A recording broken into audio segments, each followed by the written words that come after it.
Christ alone my hope is found. He is my light, my strength, my song, this cornerstone, this solid ground. This video, we're going to focus on Genesis 28 through 33, and the experience of Jacob becoming Israel. As with all videos, I encourage you to read the chapters before watching. I think you'll gain more out of it and have the whole context in your mind. So let's begin with a quote by Joseph Smith, who said, "Wherefore, we again say, search the revelations of God, study the prophecies, and rejoice that God grants unto the world seers and prophets. They are they who saw the mysteries of godliness. They saw the flood before it came. They saw angels ascending and descending upon a ladder that reached from the earth to heaven." Of course, that last part we know is the dream that Jacob has.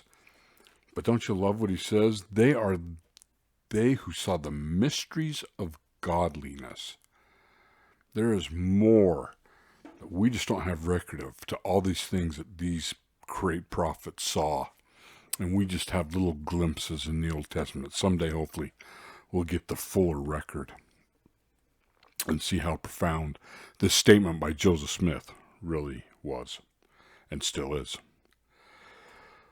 So with that, let's start in Genesis 28, 1 through 5. If you remember, Jacob must now flee. His brother is upset because of losing the birthright, vows to kill him, and so he has to leave.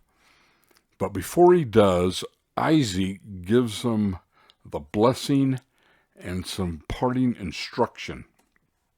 Isaac confirmed the future blessing upon the head of his son with the blessing of Abraham, being explicitly transmitted this time. So he blesses him again. Isaac then gave strict instructions to Jacob on selecting a proper wife. They were much like those Abraham had given his steward for choosing the wife for Isaac. Again, Isaac had plenty of time to revoke the blessing if the wrong son had obtained it. We do not have the most likely conversation that Jacob has, or Isaac has, to Jacob, and maybe even to Rebekah, of the proper way blessings are to be received. I can just see Rebekah and Isaac sitting down and say, look, we've got to communicate better, and I need to do a better job, but you need to understand that even though you've had a revelation, you still need to put faith and trust in God, that the right things will be done at the right time. And they probably had a little husband and wife talk about that. And as I said in my last video, I bet you Rebecca never makes that mistake again. Again, let her be human. She just makes a human assumption, just like we all do. She's in exaltation, so I think she's okay. Genesis 28, 6 through 9. This, after seeing that the daughters of Canaan pleased not Isaac and Rebekah. So we have this phrase concerning Esau. Again, we see the open rebellion of Esau against his parents and their desires of following in the covenant path. At least at this point, we see Esau's disregard for the blessings of the fathers and holding the rights belonging to the fathers. Remember, Abraham said that's what he sought. And that can only be done by the covenant path he learned. And that's why he got the blessing he did, because he followed that covenant path. Well, Esau purposely sees that marrying Canaanite women displeases his parents, so he goes ahead and does that. Again, I think this is placed in here to show us that Esau was not worthy of the birthright blessing. That other than just the revelation that Rebekah receives, Esau, from his life at this time, is showing that he was not the one to receive it.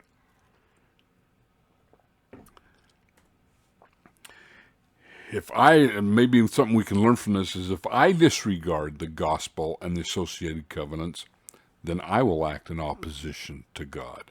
There's a great principle we can learn from from Esau and what he's doing. Disregard the covenants that are associated with God, you are and will act in opposition to God. And if you're acting in opposition to God, as King Benjamin says in Mosiah 3, then you're an enemy to God. The natural man is an enemy to God. Esau is paying more attention to the natural man. Genesis 28, 10 through 19. Jacob is leaving. He rests for the night, and then he has this wonderful dream. We're going to see how this is a temple experience for Jacob. That's how we would term it, because what's going on is the same thing that we learn in the temple. And so he's having his temple experience that as he grows and he learns, he needs to know what those covenants are. Joseph Smith said, Paul ascended into the third heavens, and he could understand the three principal rounds of Jacob's ladder: the telestial, the terrestrial, and the celestial glories or kingdoms, where Paul saw and heard things which were not lawful for him to utter. I could explain 100-fold more than I ever have of the glories of the kingdoms manifested to me in the vision, D&C 76, where I permitted, and were the people prepared to receive them. Oh, don't you wish they were, and we could have got that 100 more fold than what's in section 76 of the kingdoms of God? And so Jacob, the three principal rungs, telestial, terrestrial, celestial, those familiar with the endowment and the temple ceremony, that those kingdoms are represented symbolically and that covenants are made in each one. Thus, here is Elder Marion G. Romney, pondering upon the subject of temples and the means therein provided to enable us to ascend into heaven, brings to mind the lesson of Jacob's dream. You will recall that in the 28th chapter of Genesis, there is an account of his return to the land of his father to seek a wife from among his own people. When Jacob traveled from Beersheba towards Haran, he had a dream in which he saw himself on the earth at the foot of a ladder that reached to heaven, where the Lord stood above it. He beheld angels ascending and descending thereupon, and Jacob realized that the covenant he made with the Lord were the rungs on the ladder that he himself would have to climb in order to obtain the promised blessings that would entitle him to enter heaven and associate with the Lord. We too make covenants in symbolically telestial, terrestrial, and celestial kingdoms, 5 covenants that enable us to then enter into the presence of the Lord. And so you can see why this isn't in detail. If Jacob is having a temple experience, then it's just going to be talked about generally because of the sacred nature. Continuing on with the quote, because he had met the Lord and entered into covenants with him there, Jacob considered the site so sacred that he named the place Bethel, a contraction of Beth Elohim, which means literally the house of the Lord. He said of it, there is none other but the house of God, and this is the gate of heaven. Continuing, Jacob not only passed through the gate of heaven, but by living up to every covenant, he also went all the way in. Of him and his forebears, Abraham and Isaac, the Lord had said, because they did none other thing than that which they were commanded, they have entered into their exaltation, according to the promises, and sit upon thrones, and are not angels, but are gods. Temples are to us all what Bethel was to Jacob. Even more, they are also the gates of heaven for all of our endowed kindred dead. We should all do our duty in bringing our loved ones through them. We learn from Scripture especially 2 Nephi chapter 30, that the gate into the celestial kingdom is baptism. That's the gate you enter. Read that in 2 Nephi, I believe it's 30. Yeah, chapter 30. We know from Doctrine and Covenants, section 130, that the gate, we know there are 3 kingdoms, right, in the celestial kingdom, and to enter the highest, one must enter into the eternal marriage covenant, temple marriage. That's the gate into exaltation, or the gate of heaven we're talking about here. That requires temple covenants. Joseph Smith said this. Now, I thought of this because we're talking about a ladder and climbing and getting our way, progressing back to exaltation. Joseph Smith said, when you climb up a ladder, you must begin at the bottom, ascend step by step until you arrive at the top. And so it is with the principles of the gospel. You must begin with the first and go on until you learn all the principles of exaltation. It is not all to be comprehended in this world. It will be a great work to learn our salvation and exaltation, even beyond the grave. There is so much more we got to learn. The key, as President Nelson is trying to been teaching us, and this is why he uses the phrase, stay on the covenant path, because when you die, then you're still on it, and you get to go to the spirit world, in paradise instead of spirit prison, and you stand that, and you get to learn more now without the influence of Satan. Those in paradise do not have his influence. Do you imagine how much faster you can learn? That's why it's so significant you stand on the covenant path. Then you can learn all that we need to learn, even beyond the grave. The great scholars Keil and Delitzsch said, the ladder was a visible symbol of the real and uninterrupted fellowship between God in heaven and his people upon the earth. The angels upon it carry up the wants of men to God and bring down the assistance and protection of God to men. Now that, these guys were writing in the 19th century. That is a pretty good description of what our temple does, isn't it? And they had no concept of that. So, in this verses, Jacob gets a renewal of the Abrahamic covenant. Genesis 28:13 through 15. At this time, Jehovah divinely confirms the birthright promise and assuring Jacob a safe return to the land of promise to Abraham's seed, where he could raise a family to fulfill their mission. If Jacob was not worthy of it, from the last chapter, Jehovah would not have done any of that. So we know by now in these verses, Jacob is worthy of the blessing Jehovah thinks he is and renews the Abrahamic covenant with him. The right son got the right blessing. Jehovah now confirms it. First, the Lord offered the blessing, and then Jacob responded to the offer, saying, if God will be with me, then shall the Lord be my God, and I will surely give a tenth unto thee. Isn't that interesting? After this experience, he renews the covenant. He has a temple experience. He makes covenants with God. He learns about the covenants that will eventually get him into exaltation, which would be heaven. And after that experience, he says, oh, yes, I will be your servant if you'll be my God. And it just out of a whim, he says, I'll give you a tenth now of my earnings from now on. Just like, oh, I just thought of that? Oh, come on. No. Tithing, isn't it interesting that it appears that Jacob's covenanting to give a tenth unto the Lord appears to be the token of the covenant. Perhaps another reason why tithing is required to enter God's temples and receive the blessings of Abraham, Isaac, and Jacob. I don't know how many times I've been asked by, I was about ready to say well-meaning members, but I'm not sure.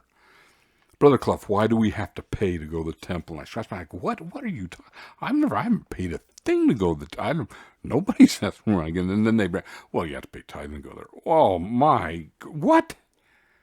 That's paying to go? No, they're connected. They're associated with each other. So if you don't pay it, as Malachi says, we're ripping off God. Why would I let a robber into my house? We would never do that. Why would we expect God to do it? Plus, the tithing seems to be the token that, yes, I am serious. I will keep my covenants. Now, I don't know if you ever thought about why a tenth. Why doesn't God ask for a fifth? Why doesn't he ask for 20%? Why did I know 8%? 10 in Hebrew, we're going to find out later, has to do with completeness. Okay, complete, totality. A round number having to do with totality and complete. So when I pay tithing, what I'm really saying is, God, if you ever ask me, I will give you everything. Complete, the totality of everything I am, my money, my life, I will sacrifice it all. So I'm not sure we're realizing that's what we are saying when we're paying attention. When he asks for a tenth, what we're coveting is, I will give you everything. Do we mean it? Genesis 28:16. Jacob makes this interesting statement. Surely the Lord is in this place, and I knew it not.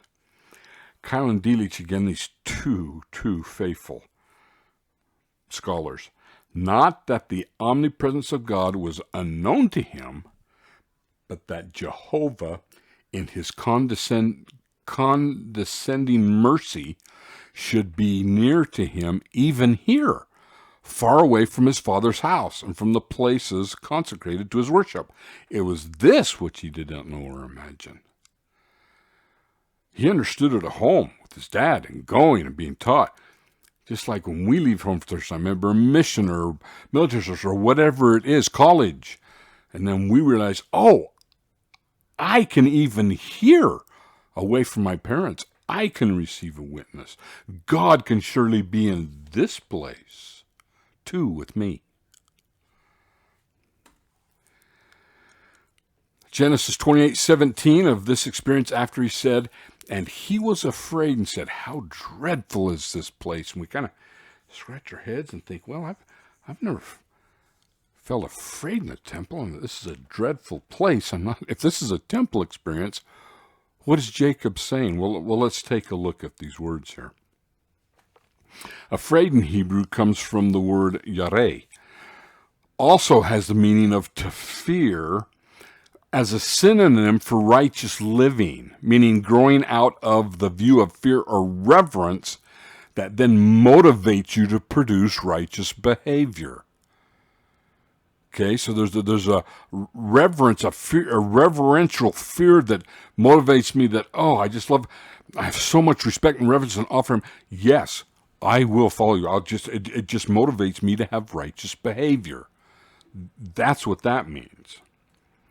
And then dreadful comes from the same word, yareh, but it's the nephal form of the verb. And I know that means nothing to you. It just means there were about 8 different heads on which they conjugated the verb that gave it its different meanings, its moods and expressions.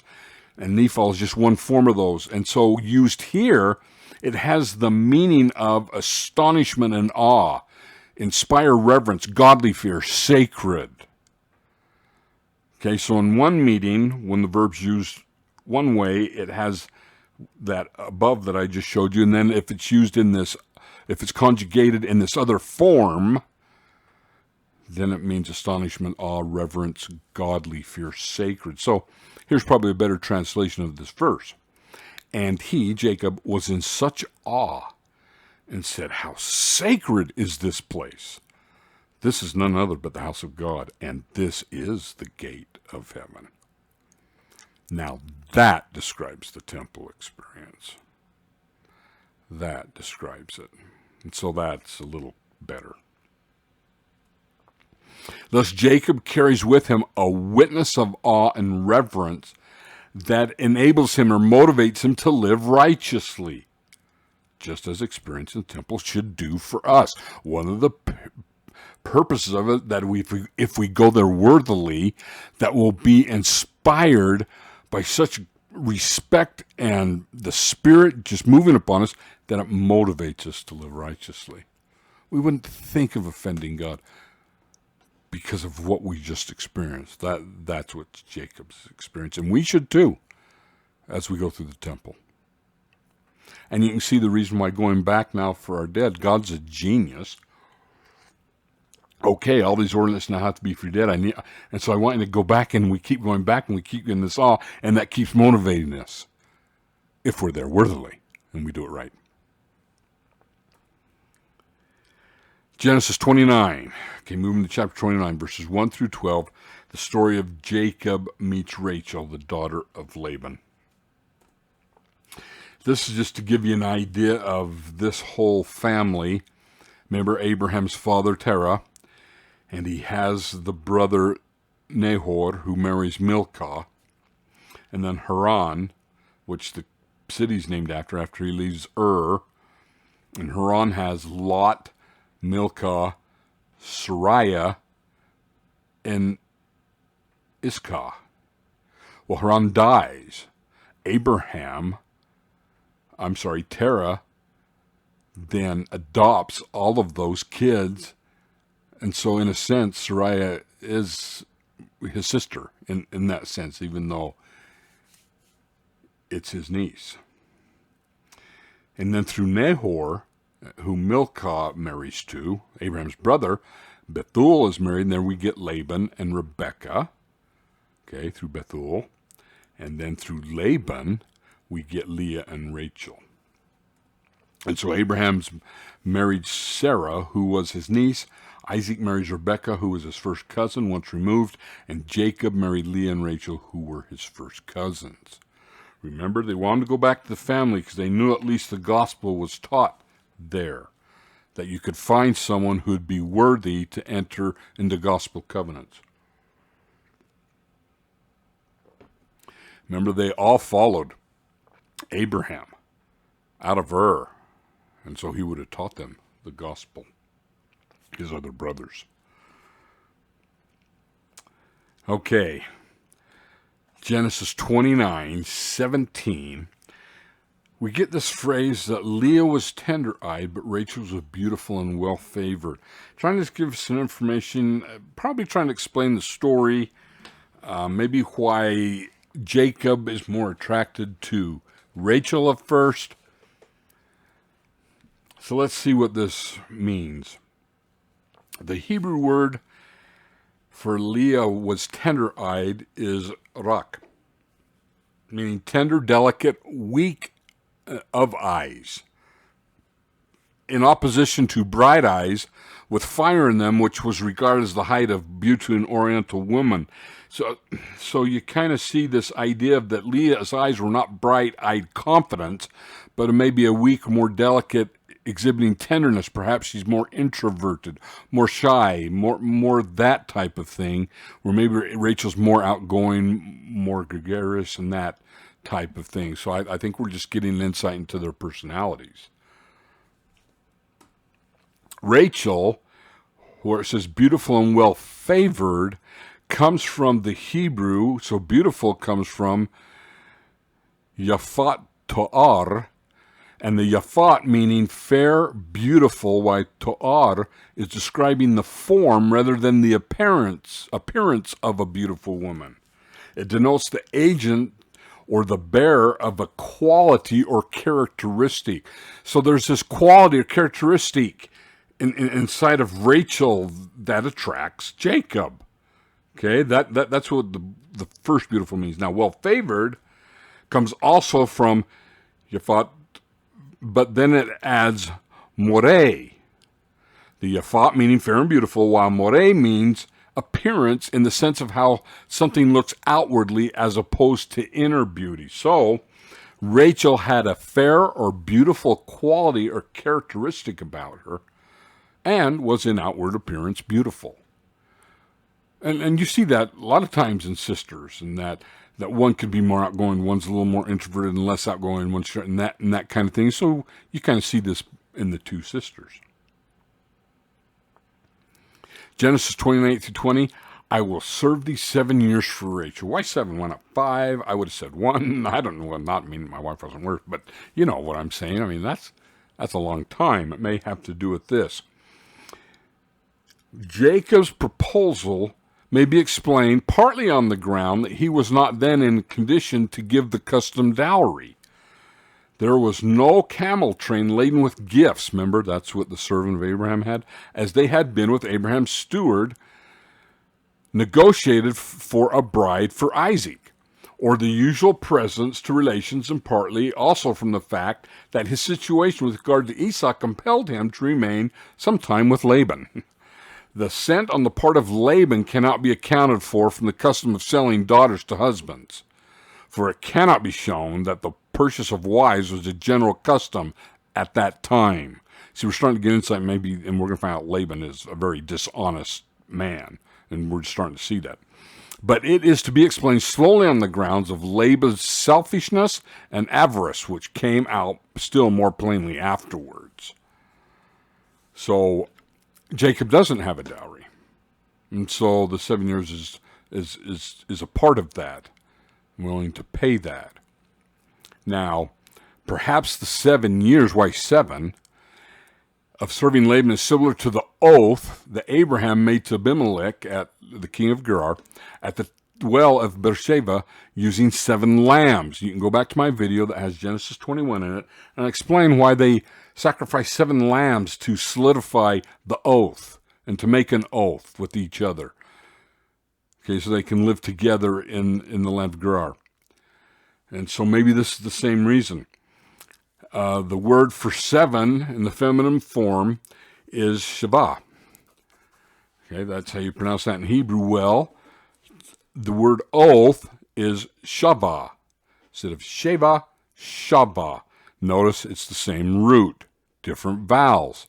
So to swear an oath comes from the root 7. As we explained earlier, 7 was a sacred number with symbolic meaning of completeness, whole, perfection, totality of a cycle. Think of the creation of the earth. 7 days, the cycle is completed. God says, I now rest. I am done. It is good. Okay, so that idea of it's complete, it's whole, it's perfect, we're through. That's why you can say it's very good. So thus God could rest from his labors of creation because he had done all that he set out to do, completely and perfectly. So here too Jacob is binding himself completely for the hand of Rachel in marriage. So maybe that's why 7 years. It was symbolic of the same thing. I'm completely binding myself to her and to you, Laban, to do that. Okay, Genesis 29, 21 through 28. What is it thou hast done unto me? Did I serve thee for Rachel? So now this is the whole story of Laban having Leah go in the night of the wedding, marrying, and then he wakes up the next morning and realizes, this is not who I was supposed to marry. Why have you done this?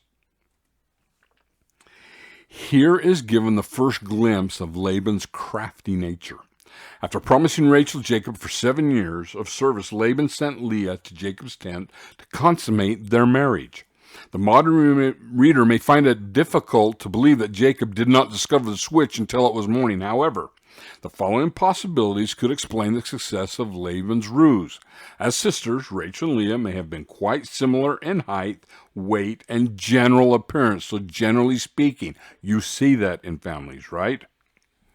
Again, not in temperament, not in personality, but in their shape and form and general appearance. Second, the women of Haran sometimes veiled themselves. We learn from Genesis 24. Third, Laban was a shepherd.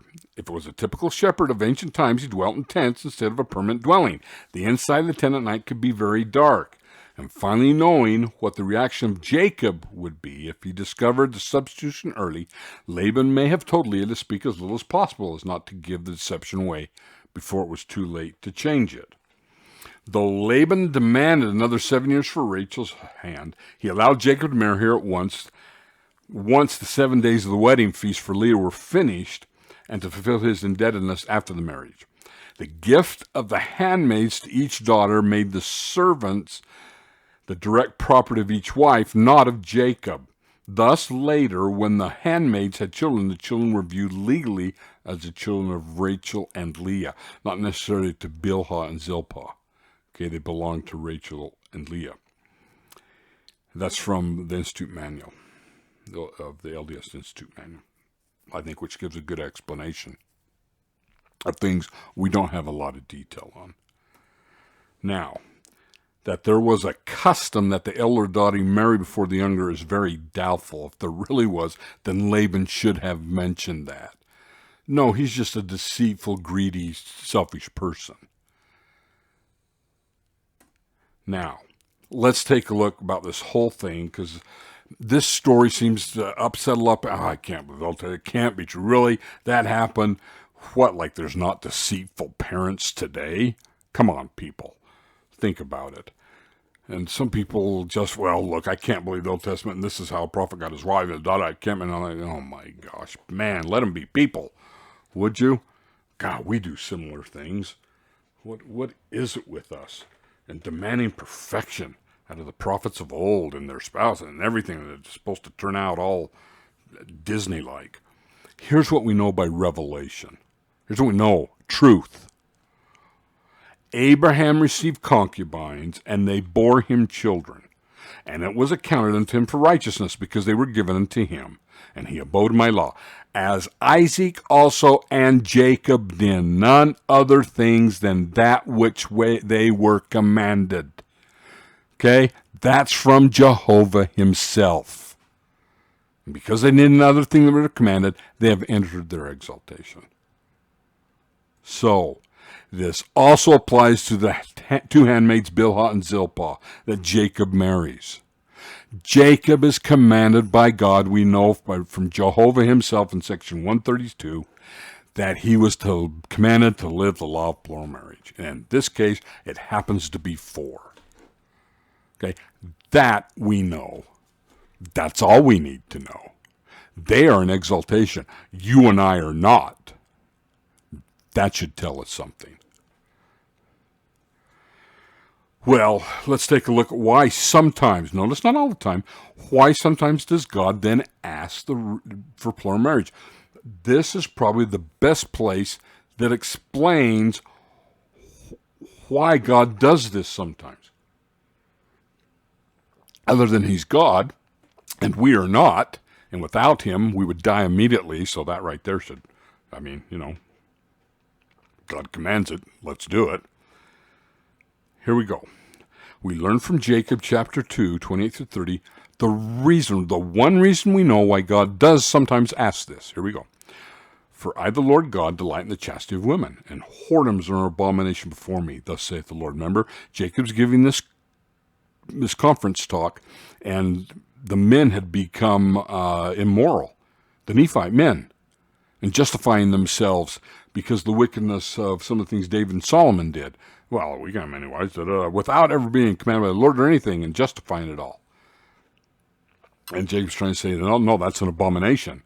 Wherefore, this people shall keep my commandments, saith the Lord of hosts, or cursed be the land for their sakes.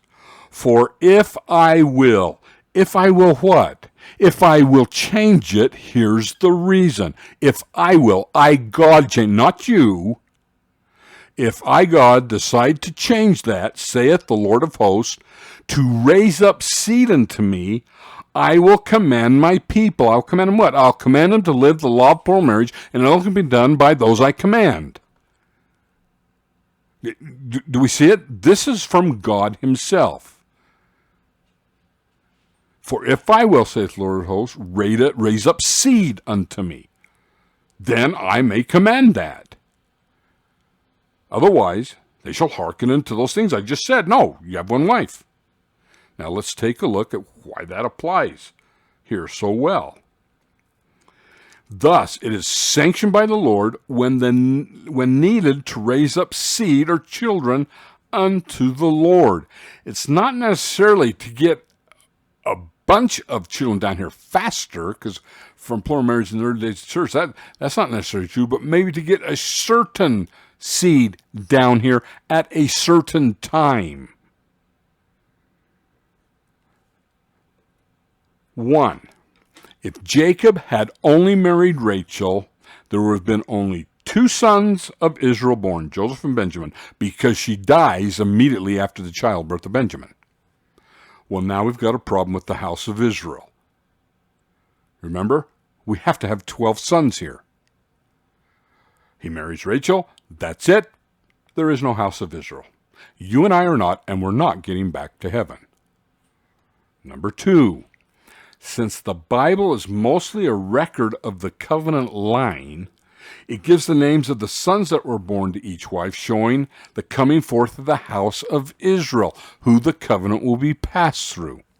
Undoubtedly, all of these wives had daughters too that are not mentioned. That is specifically mentioned in those verses, Genesis 37:35 and 46:7, where it talks about the sons and daughters, plural, of Jacob. Then only daughter mentioned is Dinah because of her unique circumstances and the role in the story of the covenant line. That's why there's only one daughter mentioned. Doesn't mean he only had one daughter. There were plural daughters with all of those sons. We know that naturally happens. So, it would have been extremely cruel indeed to ask one woman to bear perhaps at least up to 20, possibly not over 20 children in those times, let alone today. There's 12 sons. There's plural daughters in all of that. And you're going to ask back at that time to ask one woman to do all that, and the woman that you're going to ask to do that dies after the second? You see, he has him marry because that's how he gets the sons down here. Because he understands Leah's only going to have this many, Rachel's only going to have this many, and these other 2 are only going to have this many. Remember, God knows the end from the beginning. That's why he asks them to do that. That's why we're asked in dispensations. Not everyone, but some. He had to get leaders of the beginning of the restoration down here.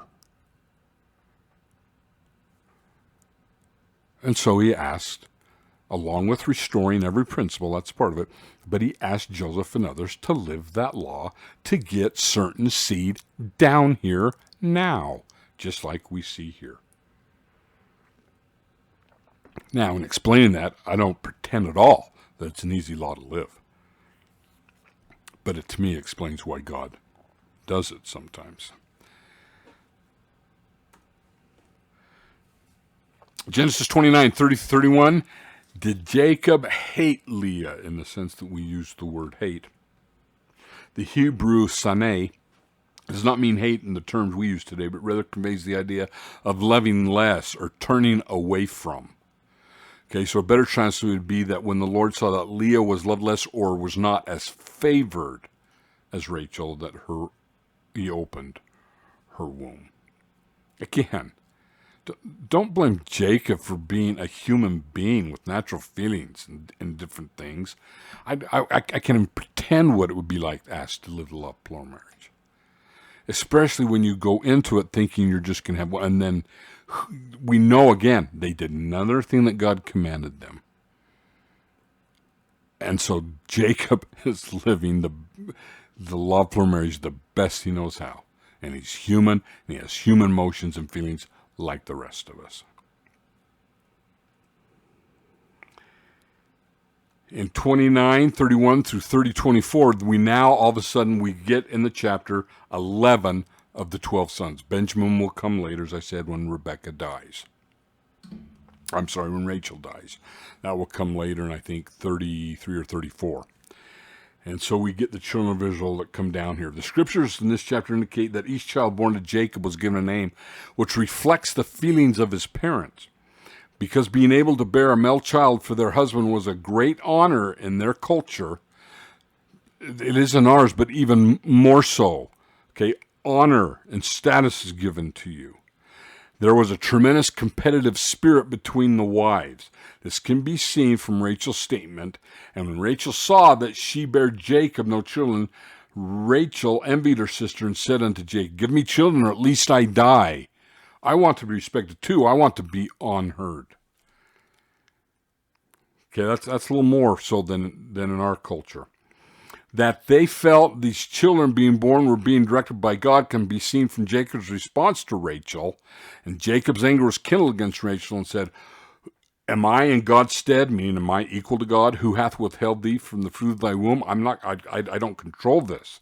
God controls this. Now, let's not get stupid and think, oh my goodness, they can't be prophets' wives. They're competing with each other. How many times you see family members, sibling to sibling, parent to sibling, spouses to spouses, compete in families? Yes, we do it too. It's a natural man tendency.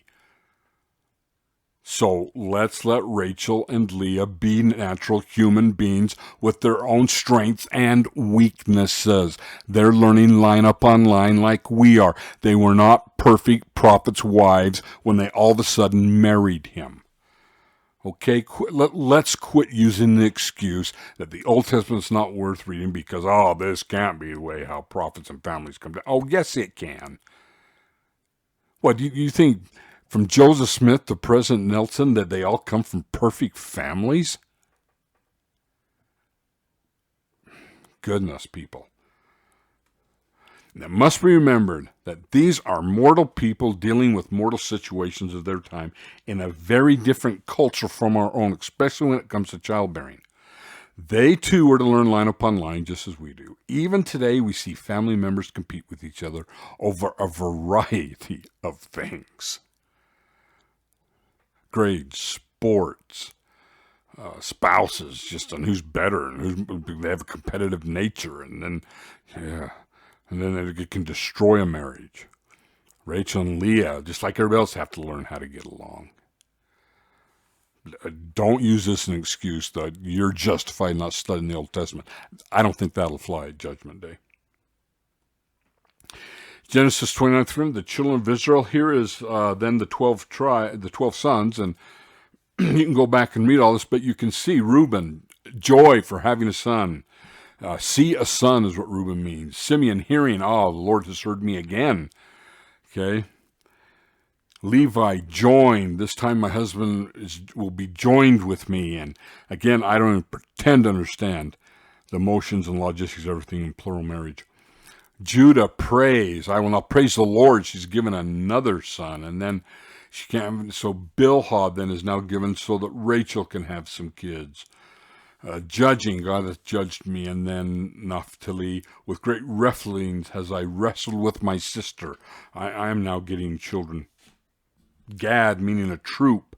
A troop cometh. I'm getting quite a troop of kids here. Asher, happy am I. And Zilpah is Leah's handmaiden. Leah then bears again a reward, hath given me my reward. He's rewarding me again. Zebulun, dwelling. Now my husband will dwell with me. Maybe he'll live in my tent instead of Rachel's all the time, or however that all worked out. Joseph added. He added to me another son. Rachel finally has her own. And then Benjamin, she just wants to call him Benjam. I'm trying to remember the right word.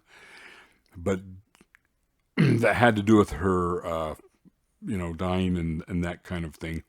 But Jacob changes it to Benjamin, the son of my right hand, that he's given another one through Rachel. Now, we have this interesting story because of children and the key role they played in a wife's and mother's role in their culture and the significance of it and the honor it brought, not just in the family, but in society, in their culture. We are raised in a certain culture in the church. What do you think green Jell-O's all about and funeral potatoes? Come on. So they are they are raised in certain cultural expectations too. That are in society, not just within the church. And so you get the story of these mandrakes. And why does Rachel want them? Okay, as Reuben is bringing them home for Leah. So let's take a look at that. The Ellis Bible Dictionary, in our own dictionary, you can go back and see the Hebrew name denotes love fruit. The fruit had a pleasant taste and odor and was supposed to ensure conception. One commentary says it was about the size of nutmeg with a strong and agreeable odor. That's what these mandrakes were. The mandrakes were thought to enhance a woman's fertility and ability to have children. So back then, like we have today, home remedies, old wives' tales, whatever their word was for it, that's what we do. Knowledge of this belief explains the interchange between Rachel and Leah. So they believed that eating these fruits would help have children. Rachel desired the mandrakes so that she could at last bear children of her own. Remember, Reuben's bringing them home for Leah. And Rachel stops and says, hey, I want those mandrakes, because she hasn't had any up to this time. Has already been seen, there was a fierce competition between the sisters in regard to this, which is understandable in their culture that they came from. Leah's response was therefore equally natural. She indicated that Rachel had already taken her husband, which probably meant only that Rachel had the first place in her affections and possibly living in Rachel's tent. The one advantage Leah had was her ability to bear children, while Rachel could not. In essence, she told Rachel that it would be foolish for her to give Rachel her mandrakes and help her have children, for this would only lessen Leah's one advantage. Again, they're human. They're growing line upon line. So Rachel made a counteroffer. She promised that she would encourage Jacob to go to Leah that night if she, Rachel, could have the mandrakes. Leah agreed and told Jacob, and out of the agreement, then Leah conceives and bore Jacob a fifth son. So this is where she has more children after Simeon and Reuben and Levi.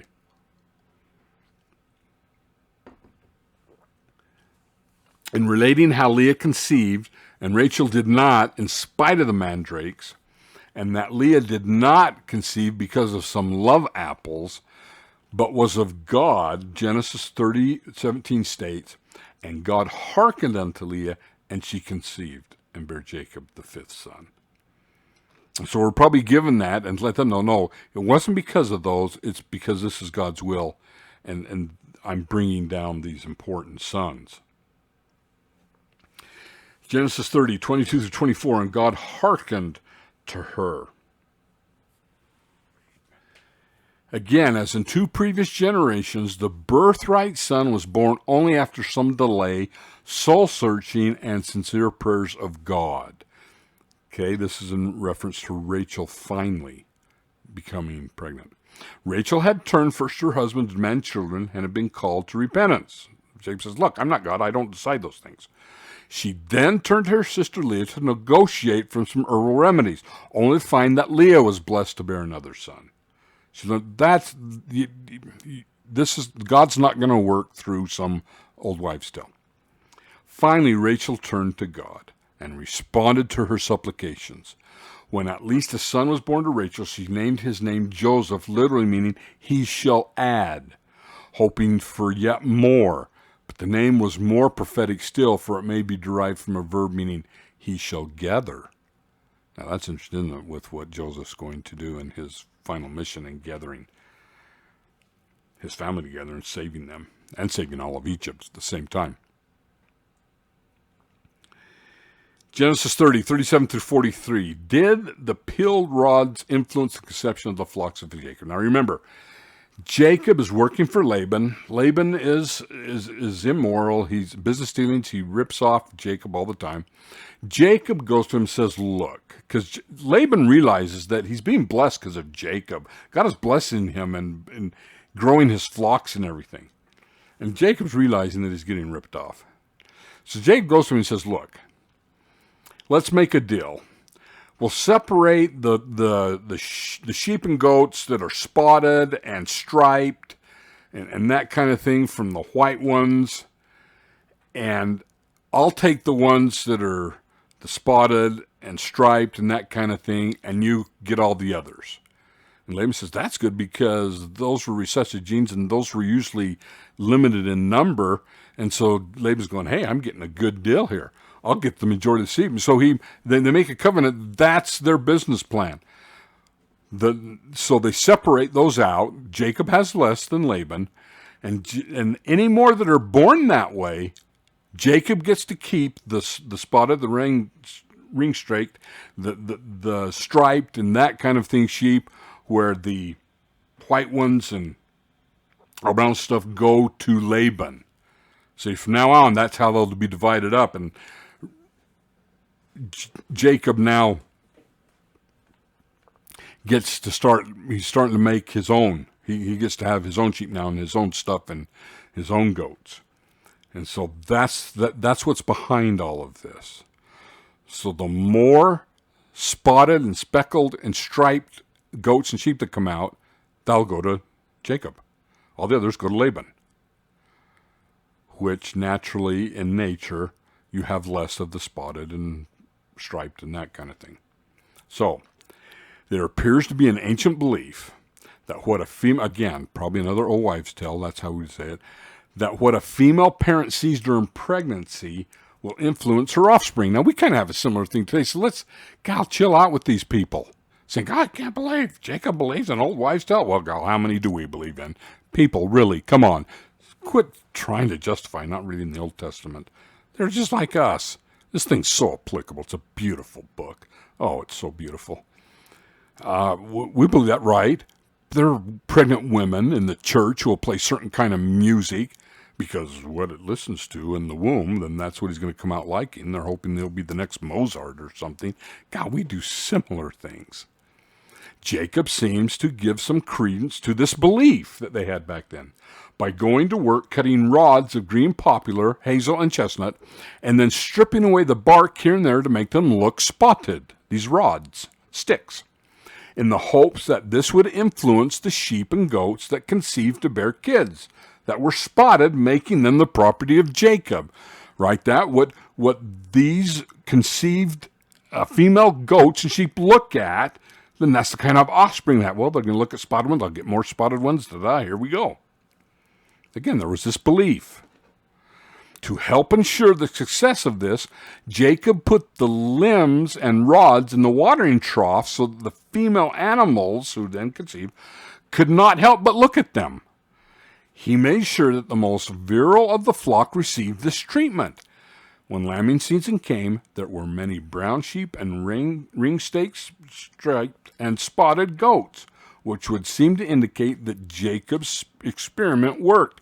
So all of a sudden now, as they're born, all of a sudden these ones that are naturally less in a flock are now becoming more.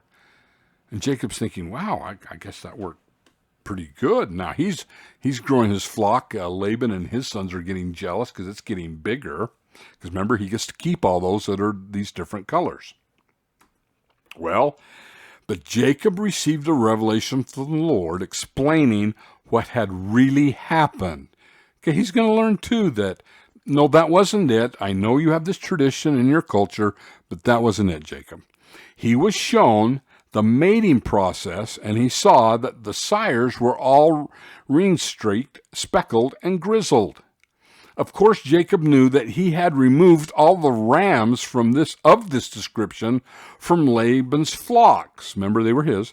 So that the revelation had a deeper meaning. What the Lord was trying to tell him was the fact that even though the rams in Laban's flocks were not ring-streaked, speckled, or grizzled, nevertheless, they were passing these characteristics on to their offspring. Ordinarily, these characteristics would be recessive, but it was an easy thing for the Lord to make them dominant so that the majority of the flocks would bear marked offspring, even though neither of the parents bore these marks. Remember, is anything too hard for the Lord? The Lord could easily manipulate the genetics. Modern scientific genetics has given us an understanding of the way inherited characteristics are passed along from parent to offspring. The Lord wanted Jacob to know that it was divine intervention. That's why he tells him this. Working through the natural breeding process and not Jacob's speckled tree limbs that had made Jacob suddenly rich. Okay, that's why the Lord explains to him, no, I did this, not you. The Lord explained why he had done this for Jacob. Said he, I have seen all that Laban doeth unto thee. That's in Genesis 31. This miraculous harvest of brown sheep and speckled goats was to balance the scales of inequality between Jacob and his avaricious, I would say that, father-in-law. So that Jacob, in his own right to take care of his family, becomes wealthy. And because his father-in-law was so deceptive and dishonest, and to balance those scales, God produces the recessive gene more dominant, so that you get the striped, the speckled, and the grizzled, and all of that are becoming more abundant now. Even among Laban's, that they've been separated from Jacob's, which are this way. So it couldn't have been the rods. So that explains that. Genesis 31, 7 through and 41. Your father hath deceived me and changed my wages 10 times. Now this is, Jacob comes home and says, look, to his wives, look, Rachel and Leah, we have got to leave. I'm tired of your father. He has ripped me off. It is time to leave. And they finally agree that, yes, it is time. Finally, he's wealthy enough now. He can take care of his family, and he's just tired of being ripped off in his business dealings. Now, it's interesting. He says, your father's deceived me. We know that's true. Not just with Leah and Rachel, but in the business dealings. And he says, and he's changed my wages, or the terms of our conditions, 10 times. Well, the only problem is that there is no exact 10 times mentioned in Genesis. In the biblical record, there's no record of Laban changing the terms of Jacob's employment exactly 10 times. This is an idiom, 10 times, meaning as often as possible. The number 10 in Hebrew meaning a round number and having the symbolic meaning of expressing the idea of completeness. Remember, I just explained that with tithing. And so, in other words, your father has completely been dishonest and ripped me off from my business dealings. That's what he means by saying 10 times. Thus, Laban had completely been dishonest with Jacob and in their business dealings. Okay. Genesis 31, 14 to 15. And their response is there yet any portion of our inheritance for us in our father's house? He hath sold us. He hath quite devoured also our money. And so they're saying, yes, we do need to leave. He's also ripped us off. Now here's an explanation of that. This is most likely referring to Leah and Rachel's dowry. Laban had not treated them like daughters, but remember, sold them like servants. Well, there's no custom of that anywhere. And consumed the property brought to him by their service.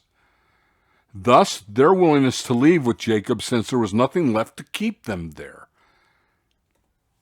The dowry was an important part of marriage. This comes from the Institute of Biblical Law by Rushduni. We meet it first in Jacob, who worked 7 years for Laban to earn a dowry for Rachel. The pay for this service belonged to the bride as her dowry, and Rachel and Leah could indignantly speak of themselves as being sold by their father because he had withheld from them their dowry. It was the family capital. It represented the wife's security in case of divorce, were the husband at fault. If she were at fault, she forfeited it. She could not alienate it from her children. There are indications that the normal dowry was about 3 years' wages. The dowry thus represented funds provided by the father of the groom or by the groom through work used to further the economic life of the new family. If the father of the bride added to this, it was his privilege and customary. But the basic dowry was from the groomer's family. The dowry was thus the father's blessing on his son's marriage, or a test of the young man's character in working for it. So whatever part of dowry or whatever that Laban got that actually belonged to his daughters, he has already spent it and wasted it, and it did not go to them. Now, we learn the story that as they leave, Rachel stills some images. gods, little statues of false gods that were her father's, Laban's. And if you remember, she puts them on the saddle in the tent of the camel, and the father's frantic and he's looking for them and he can't find them and accuses of being stolen. And James says, well, whoever you find them with, we'll kill them. We don't permit dishonesty, which would be a very natural custom in their day to react that way to stealing. And when he's looking through all their tents and everything, he can't find them. And Rachel says, well, excuse me for not getting up off the camel's chair here, but I'm that time of the month as a woman and I'm not going. And he just lets her go. And so they never find them. But well, what's this? Does Rachel worship false idols? Is that why she stole them? No.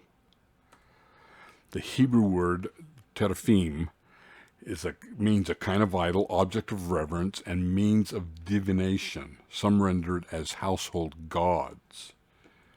Now, there is much debate among scholars about what the images were that were stolen by Rachel and what they represented. One scholar theorized that these images were somehow tied with the legal rights of inheritance. Now, that is probably the correct translation, because that theory would then explain, because the possessor of the teraphim had the right to inherit the father's property. See, they weren't just idols they bowed down to. They were the deeds of the father's property, the inheritance rights. They symbolized that. Well, Laban had sold others. Those belonged legally to Rachel and Leah, because Laban had ripped them off. This circumstance explained why Rachel stole the images, since her father had stolen her inheritance, which she was entitled to. It would also explain Laban's extreme agitation over their loss. Why he's, we're the title to my lands and my flock and everything, they're gone. The deeds. And Jacob's severe penalty offered against the guilty party. It never found, never brought up again. I'm sure Rachel learns, yes, I was entitled to that. We're never going back. It doesn't matter. It was probably forgotten. Since Jacob and his wives are now in exaltation, sitting on thrones as God, D&C 132-37, this episode need not concern us too much, or that Rachel was an idol worshiper. Yeah. Try worshiping idols now and see if you get into exaltation. Let me know how it goes. If she were, I doubt that the angels of God would have met Jacob and his family on the return of Canaan. See Genesis 32, 1-2. See, Jacob has an experience with the angels of God messengers. So Rachel's now an idol worshiper, and you're going to have that experience? No, see, there's enough in here we know from modern revelation that no, she is not. And she's in exaltation. You and I are not. Well, Jacob's reunion with Esau, very touching. As Jacob will learn, he's very concerned about coming back, because the last thing he heard out of his brother's lips that when our mother dies, I'm killing you. And when our father dies, and so he's like, okay, I'm coming back home. It's time, and I'm trusting God. I'm following revelation. I'm leaving. And now he knows he's got to meet Esau. And so he's concerned. And you can read that whole story, and it's very touching because of Esau's, it sounds like, repentant attitude, and he has forgiven his brother, and all is well, and they fall upon each other and hug and kiss, and that natural custom they have. But I see in this also a pattern of forgiveness, at least on Jacob's part. We don't know what Esau went through, but I think we see a little bit maybe of what will help us to forgive others. Number one, in Genesis 32, 3-5, Jacob extends the desire to be reconciled. Remember, he sends messengers ahead and tells Esau, look, I want to be reconciled. I'm sorry. I have a desire to be reconciled with you. So Jacob has that desire in his heart, and he extends that to Esau. Number two, Genesis 39, 9-13. In there we learn that then Jacob prays for divine help. He prays for help from God. Please help me. probably with my own heart, and help me with Esau. And so he's praying about the situation, that they can be reconciled. The only way we'll ever be able to forgive others is through Jesus Christ. He knows that, and that's why he's praying to he's praying to Heavenly Father through Jehovah's name here. And so, and he also offers a peace offering. He sends presents ahead, just of immense wealth. Look, I'm sorry for what has happened. I want to make amends. Now, in all cases, when we forgive others, offering a peace offering may be appropriate in some situations, and some it may not. Again, we're seeing what's going on in the heart of Jacob, and that's what's important here. Number 3, Genesis 23:24-31. Jacob has a direct experience with God that strengthens him. He has another experience in wrestling with the messenger of God, and his name is changed. We'll talk about that in a minute. He has another temple experience. In other words, God helps him and strengthens him so that he can be reconciled, at least in his heart, with Esau. If we're ever going to overcome anger and bitterness towards someone else, it will only be through Jesus Christ. We cannot do it alone. Number 3, then it shows us, he says, he bows himself before Esau. Jacob humbles himself. He shows that in their culture in that way. But it shows that Jacob is humble. I think those 4 things are just some general principles that help us with how can I receive a forgiving heart. Maybe these 3 or 4 principles help us with how to go about that. In this case, Jacob and Esau were able to reconcile with each other. In some cases, this may not be possible. The other party may not want to reconcile with you. Well, the whole idea of forgiveness is not necessarily them. It's about you. It's getting rid of the anger in your heart and being reconciled with God. The main aspect of forgiveness is to rid ourselves of the anger, frustration, pain, etc. in our own hearts, whether the other person acknowledges it or not. That's the point of forgiveness. Some will not go to forgiveness because they're thinking, well, if I do, then that just means I accept what they did to me and God accepts it. No, that is not what it means. My goodness, let's study this principle a little better, brothers and sisters, than that. For some reason we think, oh, they're getting away with something if I forgive. No. Not forgiving means you don't trust Jehovah that he will take care of it in the end. And then that's a mockery of the atonement. I don't trust you. I want the vengeance to satisfy my own heart. See, we're trying to get rid of the anger in our heart, regardless of what the other person does. That doesn't even come to it. I'm trying to get my own heart straight. Forgiveness is not accepting and living with another person's abusive, toxic behavior. Okay, that is not what it means that you stay with them. No, there are some you have to completely sever a relationship, and that is very proper and fine. You can still forgive somebody and have no relationship because it will be detrimental and maybe even physically harmful, if not certainly emotionally and mentally harmful. You're getting your heart right. But healing one's own heart regardless of what the other person does. You're not yourself demanding justice. I'll let God take care of that and move on. Sometimes you can come together and be reconciled. Other times you have to stay apart, and that's fine.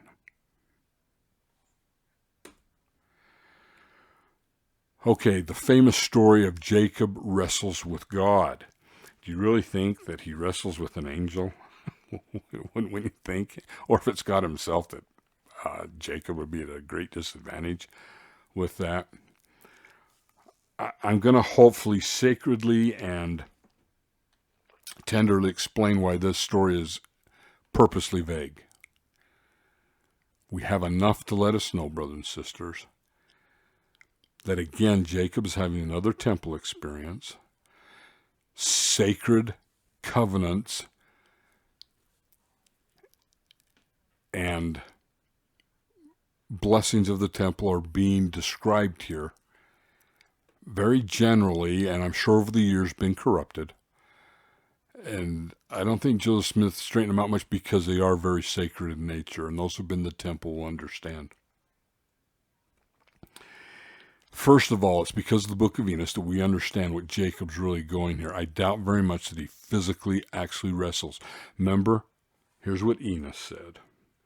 Because of the Book of Mormon, the Book of Enos, we know that Jacob's wrestle with God was very similar to what Enos's was, to gain a sure witness of God and receive eternal blessings. Just as Enos wrestled in the Spirit to receive a witness, of the truth. Remember, he wanted a witness of the things his father taught, and prevailed, so did Jacob. See, Enos prevailed. Remember, I went out into the forest and I prayed and prayed and I thought and wrestled with the Spirit. And finally, the Lord came to me and said, thy sins are forgiven thee. After that wrestling in the Spirit. Well, that's probably one reason why that story is there, so we understand what Jacob's doing. That I have no doubt has been corrupted over the years. President Joseph Fielding Smith said, who wrestled with Jacob on Mount Peniel? The scriptures say it was a man. The Bible interpreters say it was an angel. More than likely it was a messenger sent to God to give him the blessing. To think he wrestled and held an angel who couldn't get away is out of the question. The term angel, as used in scriptures at times, refers to messengers who are sent with some important instruction. Later in this chapter, when Jacob said he had beheld the Lord, that did not have reference to his wrestling. Evidently, that came after this. The man in the story had authority to change his name from Jacob to Israel, meaning let God prevail. There's only one place on this earth that I know of where someone has that authority, and that's in the temple. To give Jacob a new name, this is letting us know. We know because of the restoration of temple blessings and endowment, this is what Jacob's going through. The new name seems to symbolize the end of his past ways and contrast them with the way he could succeed as a true patriarch by letting God prevail in guiding his emerging mission. And so he gets a name change, and he gets blessings.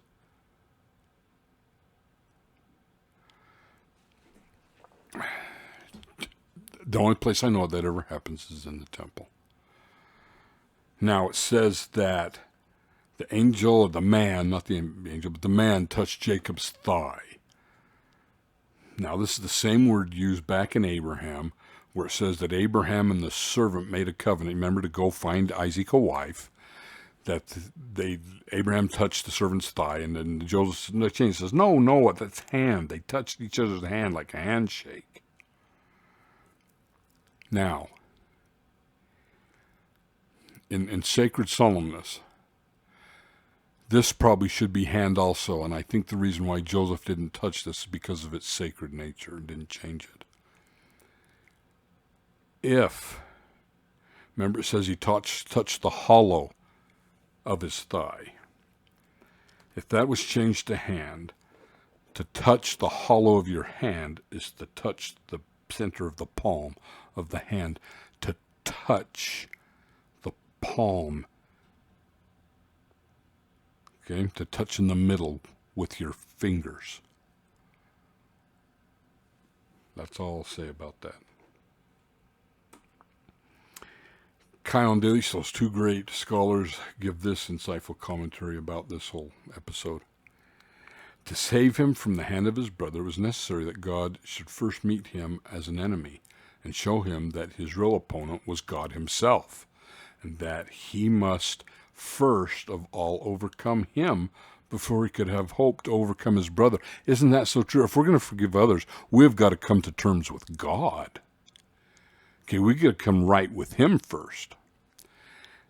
And Jacob overcame God, not with the power of the flesh, by the power of faith and prayer, reaching by firm hold of God, even to the point of being blessed, by which he proved himself to be a true wrestler of God, who fought with God and with men, that is, who by his wrestling with God overcame men as well. He received in the new name of Israel the prize of victory, and at the same time directions from God how he was henceforth to strive for the cause of the Lord.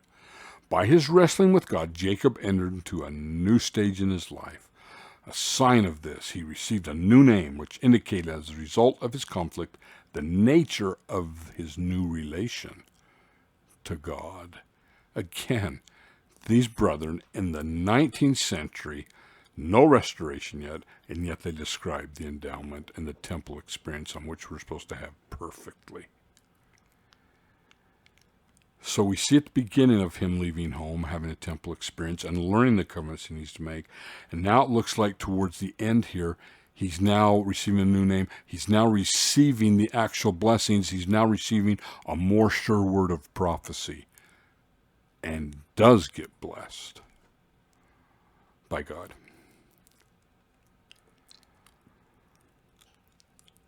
Thy name shall no more be called Jacob, but Israel. We know because of President Nelson, what's in a name? Well, everything, evidently. President Nelson, God prevails. Israel means God prevail. Another possibility is also it can mean soldier of God, from the two words Sarah and El put together. Sarah meaning to fight, and El meaning God, to fight for God, a soldier of God. Well, that fits well with letting God prevail, doesn't it? A soldier of God will listen to the captain or general, or however you want to put it, and let him prevail in his life so that he can win the war. I like both of those. Why are the handmaids? So Jacob has that sacred experience the night before he's got to go meet Esau. That's probably also significant. Why does he put the handmaids and children at the front before remember he puts them front, and then Leah, and then Rachel, and him. And so you're almost like, well, if he slaughters those, that's okay. No, that's not what's going on here. Some have criticized Jacob's arrangement of the camp because it appeared that he is putting the handmaids and their children in the most dangerous position. It would be a natural thing, however, in the Middle East, not for us, but in the Middle East, for a clan leader to show off his family and possessions in such a way that the best and most highly favored is saved until the last. So he's following a very basic custom of their time. Also, ancient Middle East custom is that women and children are defenseless. Esau's men would not have killed them because that would have shown a lack of honor. Okay, they would have no way have done that. And so there's another reason. He knew Esau would not attack them because that would have been one of the most disgusting things a soldier could do to women and children. All right, here's some principles of the gospel that I took from this block of scripture. Genesis 28:12 through 17. If I keep my covenants like rungs on a ladder, they can enable me to climb and enter the gate of heaven. That's what Jacob learns, doesn't he? Same's true for us. Genesis 28:22. If I honor my covenants to pay tithing, then like Jacob, it can be a token of my commitment to God. Genesis 29:20-25, and 31:3-12. If I practice deception and dishonesty, like Laban, then I will be forsaken by God, just like Laban was forsaken. Genesis 32:24-28. If I am willing to wrestle with the Spirit, mighty prayer and supplication, then I can come to know and submit to God's will and let him prevail in my life. All of us will have to go through that wrestling, just as Jacob went through the wrestling, to receive that witness. Okay, one last thing is I had this thought that perhaps Jacob's life is also teaching us a pattern for how coming unto Christ. This is how Jacob came unto Jehovah, which is Jesus Christ, who is Jesus Christ in the Old Testament. So let's just take a look at that generally. Here are three things I noticed that he did that brought him literally to God. Remember, he said later after that experience that then he later beheld the face of God, face to face. So one, Genesis 28:12-17, Jacob learns of the covenants, remember when he first leaves, that he must be made and live that will enable him to obtain the gate of heaven and enter God's presence. So he learns those, what they are, enters into them. Jacob, chapters 29-31, Going along with D&C 132:37, Jacob is a mortal man with faults and strengths, however remains true and faithful to the covenants he has made, and God directs him by revelation in his life. He directs him with Laban. He directs him on those gals he's supposed to marry. He directs him in the business dealings so he's not getting ripped off. He directs him when to go back home, and he directs him with Esau. I make covenants. I live up to them the best I can. God then directs me by revelation. And then finally in the end, 32 through 24 through 30, as Jacob wrestles with God through prayer, supplication, faith, and submitting to his will, to the will of God, Jacob receives a new name and a sure witness of God, and that his life will be preserved. Not just from Jacob, he'll be preserved in eternity, in exaltation. It's probably the greater meaning of what that means. Well, that's a good pattern. Enter into covenants that can only be had in the temple. Do all you can to live up to them, to keep them, which is through constant repentance, right? Because we have weaknesses just like Jacob and Rachel and all of them had. Remain true and faithful to them. And then one day, as we wrestle with that, Jacob wrestles with that. We will wrestle with it as we wrestle with keeping those, keeping true and faithful to my covenants. That will be a wrestle every single day as I wrestle with that and show my faith, and through sincere prayer, one day, one house, somehow, God will reveal a sure witness to us. And then we really will be preserved, won't we? Thank you. If you liked, hit like, subscribe to my channel. I'd appreciate it.